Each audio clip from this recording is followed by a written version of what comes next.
This is both malicious compliance and petty revenge, so let me know if it fits better over there. Bit of a backstory before we jump in.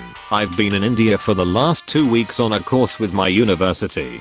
Just a day before I flew out I must have eaten something dodgy because I got the infamous Delhi belly diarrhea. As someone who likes to think ahead, I decided to book aisle seats for all my flights, knowing I'd probably be taking multiple trips to the bathroom. The compliance begins on a 4H connecting flight. As I made my way to my seat, I realized an older woman had taken it for herself. I pointed at the number above, but instead of moving to her middle seat, she got up and motioned for me to sit in it. At this point I thought about telling her what the deal was with my colonic calamity, but decided to just let my actions speak for me. As soon as the seatbelt sign went off after ticking off, I got up to take the first of many dumps. She had actually fallen asleep at this point, so I had to wake her up so she could get up grumpily. 20 minutes later I had to go again. A total of 4 shits later, and we are still 1.5 hours from landing. She's getting irate. Finally, after my 5th and final defecation, she offers to swap seats. Cherry on the top, I didn't even get up again until we landed. By the way, to everyone who is saying I was being an asshole, hell yeah, I was being an asshole. Why should I have to explain myself? Because she can't follow the rules. It was clear she knew what she was doing from the beginning. 1. First time posting, so please feel free to roast if it sucks, or if it's in the wrong subreddit. Kind of new. 2. I'm fluent in English, but my laziness outweighs everything in life, so if I make mistakes, meh. 3. This story isn't mine, it's my uncle's, and it happened a few years ago, so it's just the story, not accurate dialogue. The cast, you, my uncle/NC, neighbor's children. So a few years ago my uncle wanted to add an extension to the side of his house, where his yard went round the side a bit.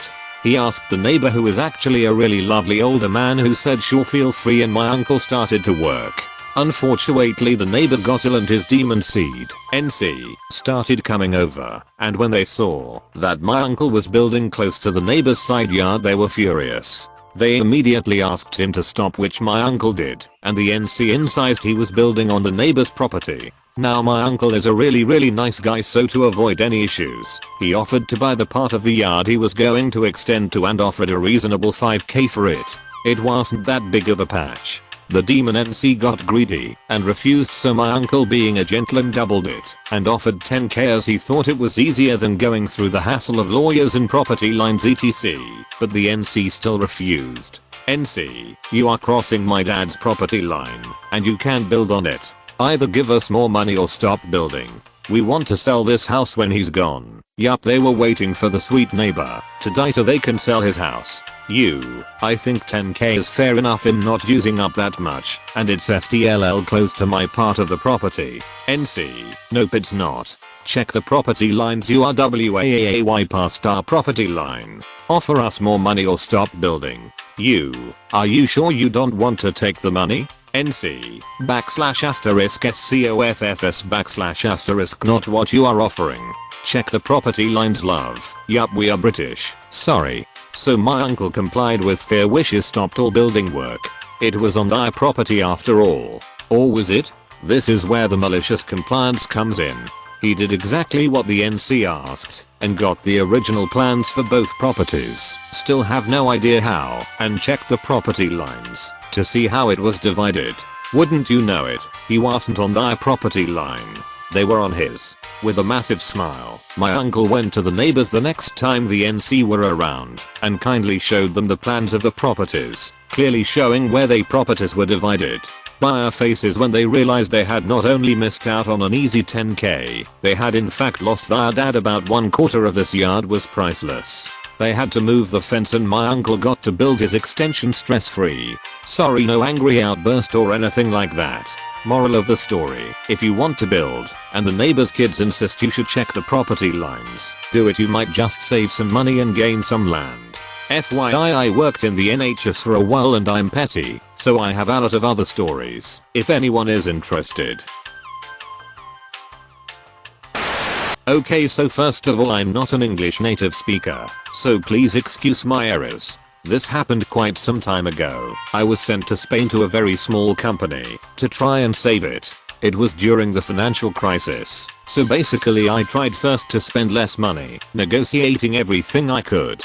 First time I met the landlord, I saw this very old guy, shaking with all his bones, dressed like he couldn't afford clothes from the 21st century. But after the typical chit chat I tell him I'm planning on moving out because the rent was way too high. It was easily 30% above market.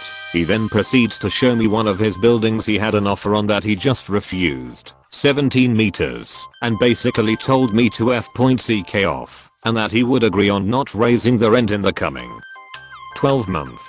That was when I started looking for something more decent and better than the beaten offices we had, and I found quite easily.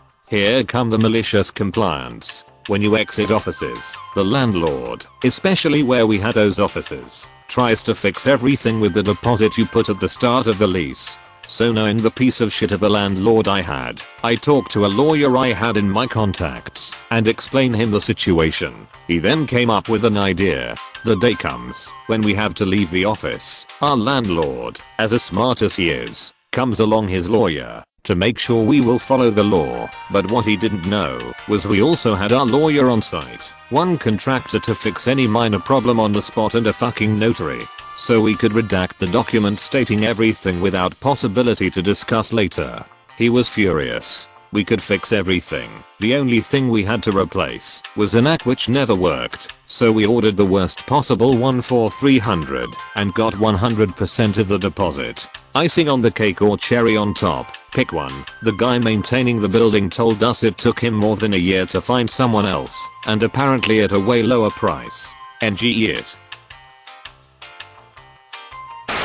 So, I've been working at Subway for almost a year now, and even though I've always tried to do my best for the customer, I've learned the hard way that some customers are just cunts for no reason. Or even worse, they do have a reason. They want to scam the store and blame you in the process. They don't know nor care about how much trouble they cause, just because they want a free sandwich or free extra cheese. So, what have I developed? A raw/malicious compliance mentality. Scenario 1. Free cheese. When a customer wants free extra cheese, they don't ask you to put extra cheese. They say, put a little bit more of cheese please. To which I reply, oh, do you want extra cheese for $0.75? And their obvious reply is, no, I just want a bit more cheese. That's all. That's exactly what extra cheese means, dude. So I put an extra portion with a smile, and then at the end I charge them the extra $0.75 without even mentioning it. 90% of the time they won't notice, but when they do, I remind them they wanted the extra cheese and didn't complain when I put the extra portion. Scenario 2. A salad sandwich. Sometimes customers want to eat as much as they can with as little money as possible, and I can respect that. The usual approach is to buy the cheapest sandwich and ask for all veggies and extra lettuce. That's not the problem. The problem is when they're cunts about it and ask you to put 3x the amount of lettuce of a normal sandwich, 2x the tomatoes, and all of the big and chunky veggies. The result?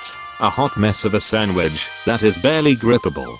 It won't even close. I try to tell them this when they're greedy, but they won't listen. They never do. Scenario 3. This is too expensive. Sometimes, customers complain about the price of items in the menu at the moment of payment, and all while saying it loud enough so other people can hear them. It is quite humiliating, since we don't make up the prices, and we certainly didn't put a gun on their heads to make them choose the most expensive sandwich. When they're being cunty about the price, I usually just charge them the sandwich and won't even bother to offer them soda, cookies or soup. 90% of the time, it goes like this. Your sandwich would be a total of $6.75, mom.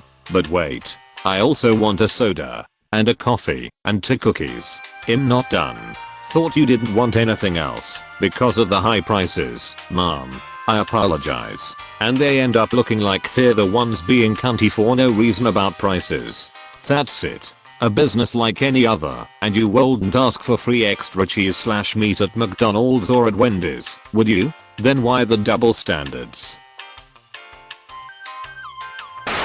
If you enjoyed the stories, slap the like and subscribe button for more of them, and don't forget to support the original writers with an upvote. Links are in the description. Peace out, and catch you tomorrow.